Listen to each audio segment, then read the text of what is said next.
So the way it's presented is very much about, does the car look right? Is it actually as Aston Martin built it? And that's about the line, the details, the finish, the shot lines. If it's got a soft top, then the way the soft top fits, the quality of the interior, the type of leather in it. If it's got original leather, that's very often a plus. And we're looking also for the history of the car. A car with a good story is a more interesting and actually often a better car. Not just because maybe there's a few owners, maybe it's actually had a life, but that life can be of itself interesting. Sure. So it's the character, it's the originality, how it's presented, and of course, it does have to be clean.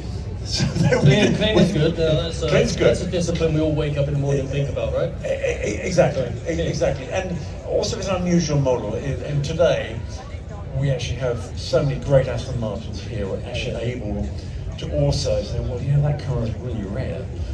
So that sort of also helps, because if someone has managed to acquire, preserve, and present very well a very rare car, I think that's a plus. So there's lots of things, and in the end, we score every facet of the car, and then frankly, we add up the scores, and we think, well, does that feel right? And it usually does. You actually get to the right result. It sounds obvious, but sometimes so it's a holistic judgment as well as a kind of factual. Right. This Absolutely takes all the right boxes. Absolutely right. Sure. So, should we see them? Good Can idea. we call up the two highly commended? Let's do that. Shall we call up the two highly commended? So I am delighted to be announced, if I may, Stephen. Shall I announce these cars? We Please. have the 1971 DB6 MkII, owned by Nicholas Walton, and we also have the 2009 V12 Vantage, owned by Martin Wenman as well. So two wonderful motor cars. Ladies and gentlemen, give them a warm welcome as they come up. Two highly commended in the Aston Martin Awards, the 1971 DB6 MkII, brought to us by Nicholas Walton, and the 2009 V12 Vantage, brought by Martin Wenman. So congratulations to both of you, highly commended. Just a little word about these two cars. Please do. Why did we commend them? First of all, the DB6 is one of only two, I believe, that were built in this very unusual, very attractive colour of Garrison green. The interior is completely original. There are only 245 DB6 MkII saloons made, so it's quite an unusual car. This, however, is also a manual Vantage. Of those are only 71, and you get two in this colour scheme, and you're looking at a very unusual car. This is the end of the line for the DB4 58, 71, and this is one of the very last of the sibling era touring-inspired design cars. And by the time of 1971, towards the end of Dave Brown's era, these cars extremely well sorted. This is a very comfortable grand touring car. It's highly refined, and frankly, it's a car that, if you want to get into 60s DB Astons, do consider DB6 MkII. They are handsome, they are easy to drive, they're very robust, and they're very sophisticated with very comfortable seats. The same seats as the DBS, in fact, bigger wheels, power steering, and frankly, a very good long distance car. For the spotters here that don't have your knowledge, Stephen, easily spotted by the slight flares on the wheel arches. Yes, absolutely right. The quick tell is the little flare lips on the wheel arches.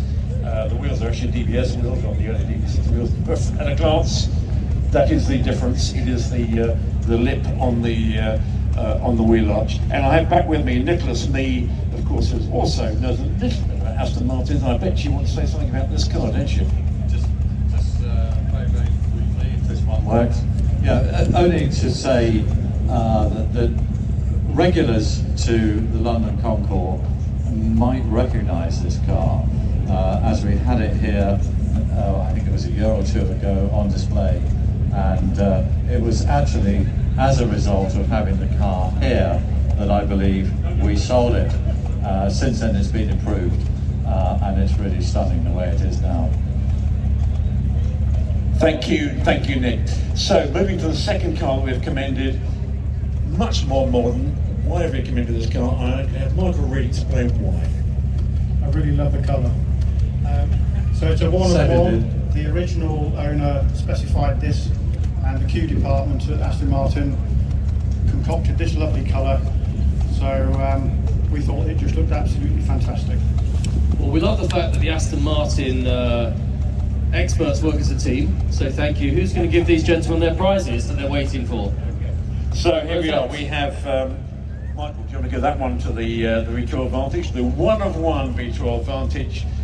So thank you very much for bringing that, and for the DB6 MkII, highly commended. Congratulations, and thank you for bringing the car and showing it today. Thank What you colour very is this, much. Stephen? There's sort of a strawberry. What's the official colour for that name? Do you know? I don't know. It's a one-off. It's a one-off. Oh, it's a painter's sample. Well, even better.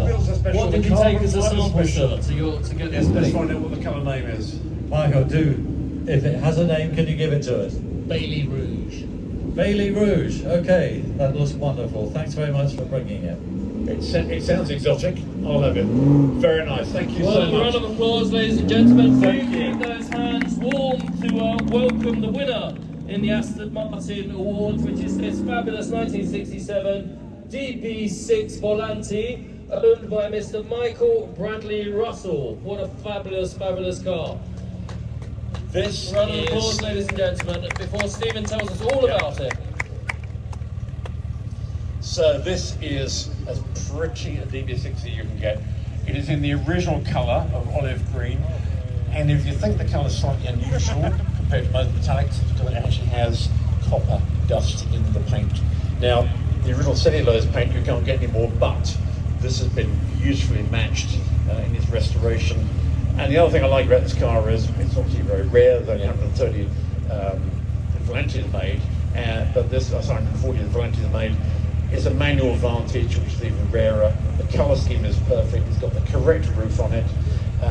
But also what I really love, and this is something about Aston Martins, and Nick knows this, I'm going to bang on about it, but if you drive an Aston Martin, it's about the driving experience, but when you sit in an Aston Martin, there's that smell.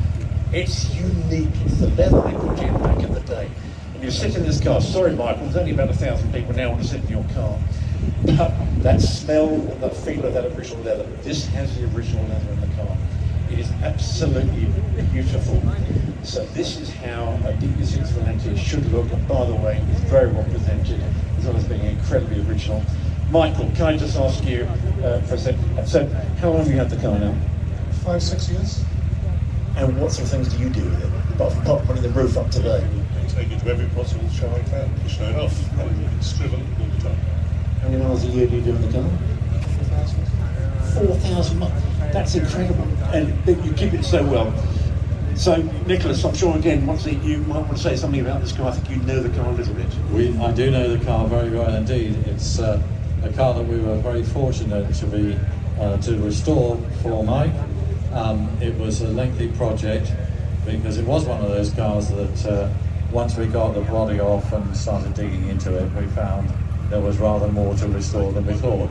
But anyway, it's turned out really well, and the car's magnificent, and I'm just delighted that it gets used and shown around the place, because it's a perfect example of the DB6 Vantage Volante, the Vantage being the important word there.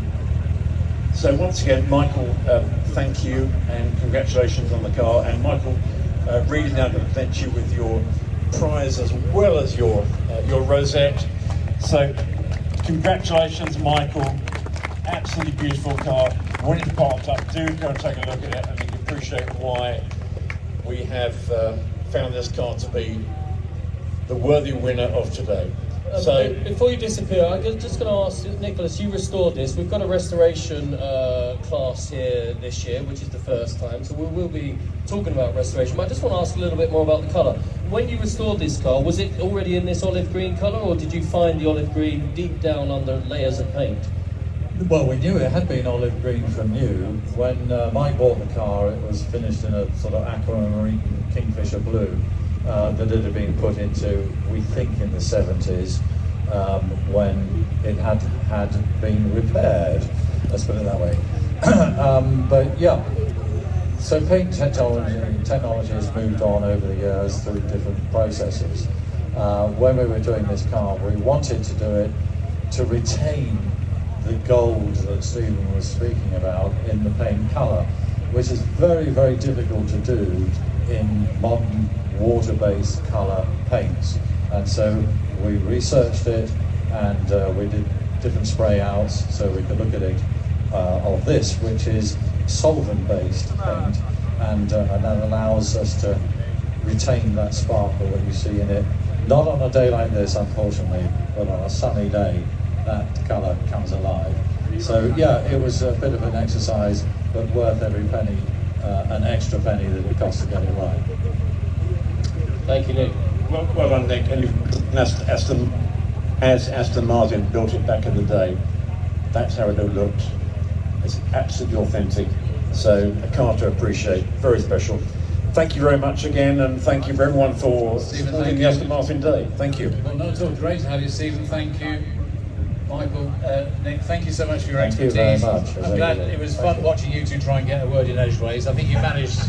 I tried. Managed here and there. But congratulations again to the winner. But what a great selection of Aston Martins. Well done, chaps. So we've got a little break of 15 minutes or so.